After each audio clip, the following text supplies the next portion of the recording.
नमस्कार, स्वागत है आपका न्यूज बाइस्कोप में। मैं हूं आसिया। लगातार छात्रों के मुद्दे हम उठाते रहे हैं। जेपीएससी का मुद्दा हमने उठाया। अब खबर बिहार से है। यहां पर बीएसएससी को लेकर भी छात्रों में काफी नाराजगी है। आरोप ये भी है कि बैकडोर से एंट्री दी जा रही है, तकनीकी खराबी, तकनीकी खामियों का बहाना बनाकर। इस वक्त बिहार के पटना से हमारे साथ छात्र दिलीप जुड़े हुए हैं, जो अभ्यर्थी हैं। उनसे जानते हैं कि क्यों इस तरह का वो आरोप लगा रहे हैं और क्या शिकायतें उन्हें बीएसएससी से है। स्वागत है आपका दिलीप बाइस्कोप में। क्या शिकायतें वहां पर अभ्यर्थियों को हैं? जी नमस्कार। बहुत बहुत धन्यवाद आपका, जो आप अपने चैनल के माध्यम से छात्रों के मुद्दे को उठा रही हैं। देखिए, शिकायत ये है कि 7 साल पहले की ये वैकेंसी है। 2014 में वैकेंसी आई थी और 7 साल बीत चुका है। इसके बावजूद भी ये फाइनल नहीं हो पाया। और फाइनल ना हो पाना एक अलग चीज होता है, लेकिन दूसरी तरफ बीएसएससी जो बिहार कर्मचारी चयन आयोग है, उसके द्वारा लगातार सुस्त रवैया अपनाई जा रही है और उसके साथ साथ तानाशाही रवैया भी अपनाई जा रही है। जब भी छात्र वहां जाते हैं तो सही से कुछ जानकारी नहीं दी जाती है। इस वजह से छात्रों को बार बार आंदोलन करना पड़ता है और किसी को शौक नहीं है आंदोलन करने का, लेकिन मजबूर कर दिया जाता है अपने हक और अधिकार के लिए लड़ने के लिए। तब जाके हम लोग को आंदोलन करना पड़ रहा है। और परीक्षार्थी जो है, अभी 50,000 से ज्यादा परीक्षार्थी हैं जो मुख्य परीक्षा में पास कर चुके हैं, टाइपिंग हो चुका है, फिजिकल उनका हो चुका है और अभी काउंसलिंग लिस्ट जारी करना था और उन लोगों का काउंसलिंग करवाया जाना था और उसके बाद फाइनल रिजल्ट प्रकाशित करना था। और आयोग ने अगस्त के शुरुआत में ही, जब परीक्षार्थी वहां गए थे आंदोलन करने 5 अगस्त को भी, तो ये कहा था कि 25 अगस्त को हम लिस्ट जारी करेंगे काउंसलिंग का। लेकिन उसके बाद भी कोई लिस्ट नहीं जारी हुआ, किसी तरह की कोई सूचना नहीं आई। फिर परीक्षार्थियों के द्वारा ट्विटर पे मूवमेंट चलाया गया, अभियान चलाया गया ताकि आयोग इस पे संज्ञान ले और परीक्षार्थियों के हक में नोटिस जारी करे, लेकिन उसके बावजूद भी आयोग ने कुछ नहीं किया। इसके पश्चात परीक्षार्थियों को मजबूर होकर 23 सितंबर को एक बड़ा छात्र आंदोलन करना पड़ रहा है। दिलीप, बड़ा आरोप आप लगा रहे हैं कि बैकडोर से एंट्री हो रही है। ये आरोप कैसे लगा रहे हैं? ये जो तकनीकी खराबी की बात बीएसएससी की तरफ से की जा रही है। तकनीकी खराबी की बात जो बीएसएससी के द्वारा की जा रही है, तो ये तकनीकी खराबी इसको अभी कैसे पता चला? और इनका कहना है कि काउंसलिंग के लिए जब चेकिंग चल रहा था उसमें ये गलती पकड़ाई। तो सवाल यहाँ उठता है कि कहीं भी आप देख लीजिए, जब सारी प्रक्रिया पूर्ण हो गई हो और फाइनल मेरिट लिस्ट से पहले काउंसलिंग के लिए जब लिस्ट जारी होता है, तो वो लिस्ट किसका जारी होता है और वो उस काउंसलिंग के लिए किसका डाटा चेक किया जाएगा? जो मुख्य परीक्षा पास किए होंगे और जो टाइपिंग वगैरह दिए होंगे, माने जो सारा प्रोसेस पूरा करके यहाँ तक पहुंचे, उन्हीं लोगों का डाटा चेक होगा। लेकिन बीएसएससी कह रही है कि डाटा चेक करने के दरमियान ये गलती पाई गई। तो बीएसएससी को अभी बताना चाहिए कि ये डाटा चेकिंग पीटी फेल वालों का कर रही थी या मुख्य परीक्षा पास वालों का। कहीं भी आप देखिए तो जॉब के लिए होता है तो मेरिट लिस्ट जब बनता है तो जो अंतिम चरण में क्वालिफाई करते हैं उन्हीं का जांच होता है ना कि जिन लोगों ने फॉर्म भरा है उन लोगों का जांच होगा। तो फिर ये शुरू से क्यों किया जा रहा है? लोगों ने फॉर्म भरा था, तो क्या बीएसएससी 19 लाख लोगों का डाटा चेक कर रही है? और जब ये बात कह रही है बीएसएससी, तो फिर इधर हजारों ऐसे परीक्षार्थी है जिनका जो है साइबर कैफे की गलती से, सर्वर डाउन होने की गलती से, किन्हीं का रिजर्वेशन में गलती भरा गया, किन्हीं का कुछ गलती भरा गया। तो उनका क्यों नहीं बीएसएससी आज तक सुधार कर पाई? जबकि वो लोग बार बार बीएसएससी ऑफिस गए थे तो उनका सुधार तो नहीं की।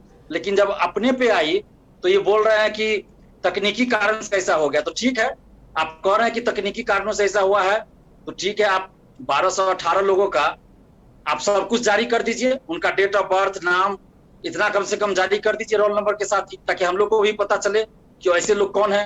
कहीं फर्जी अभ्यर्थी तो नहीं है, ऐसा तो नहीं कि पैसा लेके इन लोगों को इन करवाया गया है। जो कि इसी बहाली में 2017 में उस समय के सचिव और अध्यक्ष जेल जा चुके हैं सेटिंग गेटिंग में और धांधलिंग के आरोप में। और उनके अलावा कई लोग थे शामिल जिन लोगों को बचा लिया गया। तो क्या पता फिर से वही मामला आ गया हो। उस समय 9 मंत्रियों का नाम आया था, 23 विधायकों का नाम आया था। तो उन लोगों ने जिन लोगों से पैसा लिया होगा, हो सकता है इस सचिव और अध्यक्ष पे दबाव बना के वो लोग अपने लोगों को इन करवा लिए हो, ये भी तो हो सकता है ना। दिलीप जी, क्या बड़े स्तर पे जांच कोशिश का हुई विषय थी कि इस जी पर जी ध्यान दिलाया जाए, बातचीत की जाए बीएसएससी के अधिकारियों से, कुछ उनके तरफ से कोई बात कही गई, जांच की बात कही गई, किसी तरह का आश्वासन मिला क्या? नहीं, हम लोगों का जो 23 सितंबर को आंदोलन था, तो उस आंदोलन का हम लोग का जो डिमांड था कि काउंसलिंग का डेट घोषित किया जाए। हम्म। तो बीएसएससी ने आंदोलन से पहले ही रविवार को ही काउंसलिंग का डेट बता दिया कि नवंबर प्रथम सप्ताह में काउंसलिंग शुरू हो जाएगी। तो हम लोग का आंदोलन तो सफल हो चुका है इस महीने में। हम्म।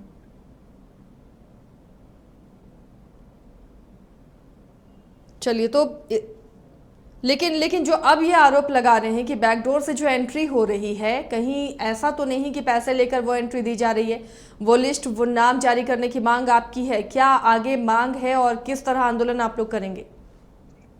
जो हम लोग का जो 23 सितंबर को आंदोलन है वो गर्दनी बाग में अब होगा। पहले था बीएसएससी ऑफिस, अभी हम लोगों ने प्लान किया है गर्दनी बाग करने का। और हम लोग का मकसद है कि इस मुद्दे को नेशनल चैनल पे उठाना, पूरे नेशनल लेवल पे इस मुद्दे को उठाना चाहते हैं। और चाहते हैं कि सभी के नजर में आए, चाहे वो नेशनल मीडिया हो, पॉलिटिकल पार्टी हो, नेता हो, सभी के नजर में ये मुद्दा है। क्योंकि 7 साल बीत चुका है और 50,000 से ज्यादा परीक्षार्थी मानसिक रूप से तनावग्रस्त रह रहे हैं। तो और 23 सितंबर का जो हम लोग का आंदोलन है उसका अब हम लोग का जो मांग है अब ये है कि आप 1218 अभ्यर्थियों का मुख्य परीक्षा लेना है, लीजिए, जो प्रोसेस करना है कीजिए, लेकिन उसके चलते आप 50,000 अभ्यर्थियों को मानसिक रूप से प्रताड़ित मत कीजिए।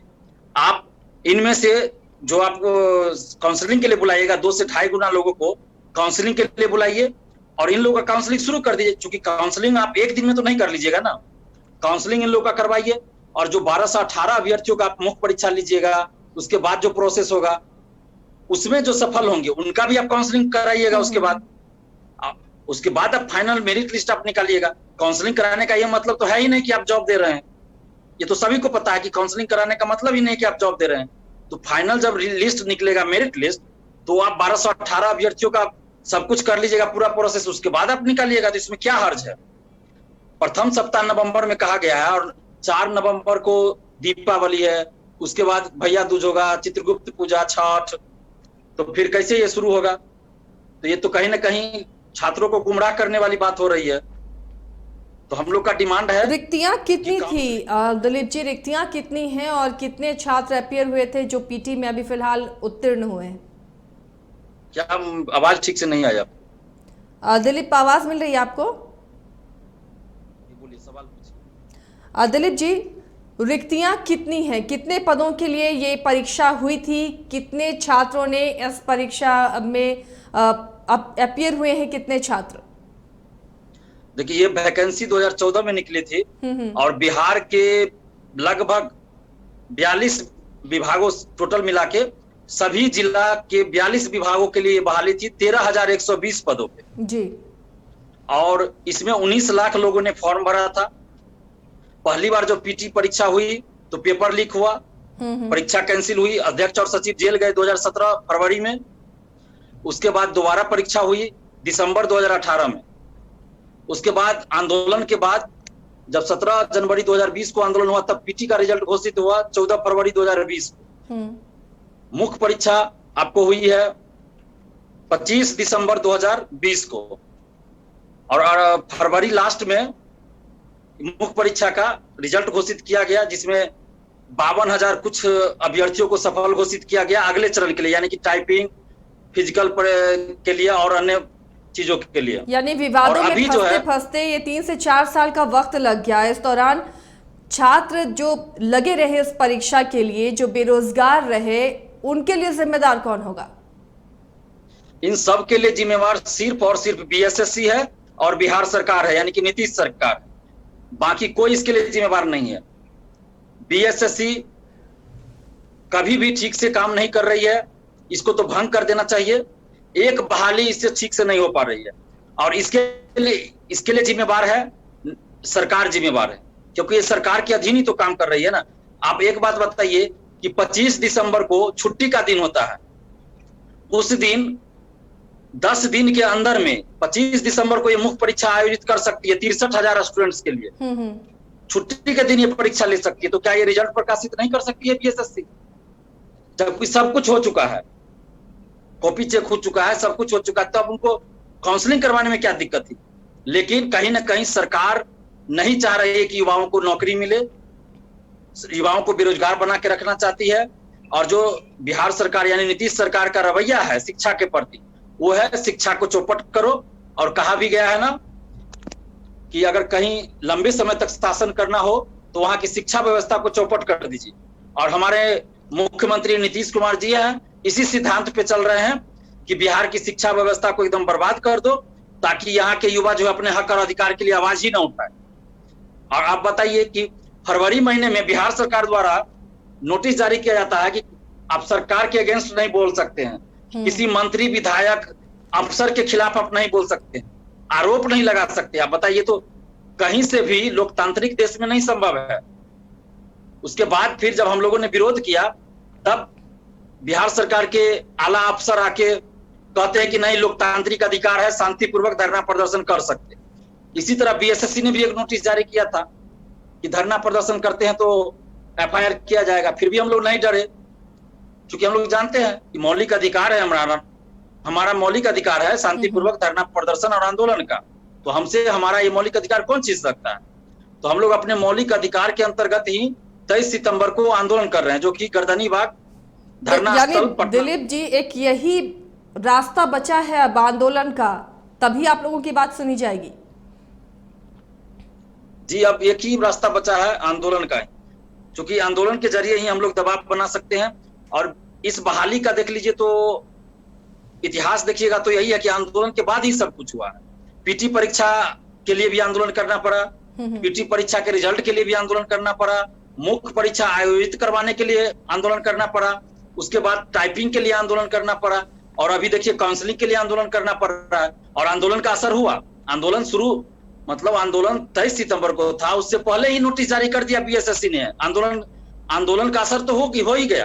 काउंसलिंग का डेट तो घोषित कर दिया नवंबर प्रथम सप्ताह में। लेकिन हम लोग का डिमांड था कि आप उससे पहले करवाइए ना, आप लेट लतीफी क्यों कर रहे हैं। हम लोग चाह रहे थे कि जल्द इसकी प्रक्रिया शुरू हो, लेकिन ये लेट लतीफी कर रहे हैं। इतना लेट नहीं, अब 7 साल इंतजार कर चुके हैं। इस दरमियान हजारों ऐसे अभ्यर्थी है जिनकी उम्र समाप्त हो चुकी है, वो कहीं भी सरकारी नौकरी के लिए आप फॉर्म भी नहीं भर सकते हैं जी।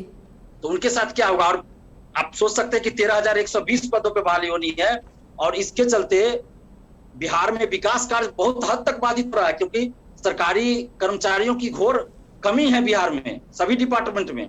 और इसके थ्रू बहुत सारे कर्मचारियों की नियुक्ति होनी है। 13,120 पद कम नहीं होता है जी। और ये बहाली पूरी होने के बाद ही 30,000 लगभग सीट खाली है कर्मचारियों की, उस पे वैकेंसी आनी है। तो जब तक ये बहाली पूरी नहीं होगी तो अगला वैकेंसी नहीं आएगी। तो ये तो युवाओं को बेरोजगार बना के रखने वाली बात हो गई। तो देश का युवा परेशान है, बेरोजगार है, लेकिन सरकारें हैं कि सुनने का नाम नहीं लेती। बहुत बहुत शुक्रिया दिलीप, अपनी बात आपने रखी है। उम्मीद है खबर चलने के बाद इस पर सरकार संज्ञान ले, बीएसएससी संज्ञान ले और इन छात्रों का, युवाओं की समस्या का हल हो, क्योंकि लगातार ये मेहनत कर रहे हैं, पढ़ाई कर रहे हैं। और देखिए कैसे सालों साल नौकरियां लटकती जाती हैं। हमेशा आयोग विवादों में क्यों रहता है, ये समझ से परे है। जिस संस्था को वही काम करना है, उनसे परीक्षा ही लेनी है, तो वो साल दर साल परीक्षा क्यों लटकाता रहता है। और जब परीक्षाएं होती भी हैं तो वो कैसे विवादों में फंसती हैं, उसका जीता जागता उदाहरण बिहार और झारखंड है। बहुत बहुत शुक्रिया इस खबर 10 मिनट में शामिल होने के लिए। तो इस बुलेटिन में फिलहाल इतना ही, लेकिन खबरें जारी रहेंगी।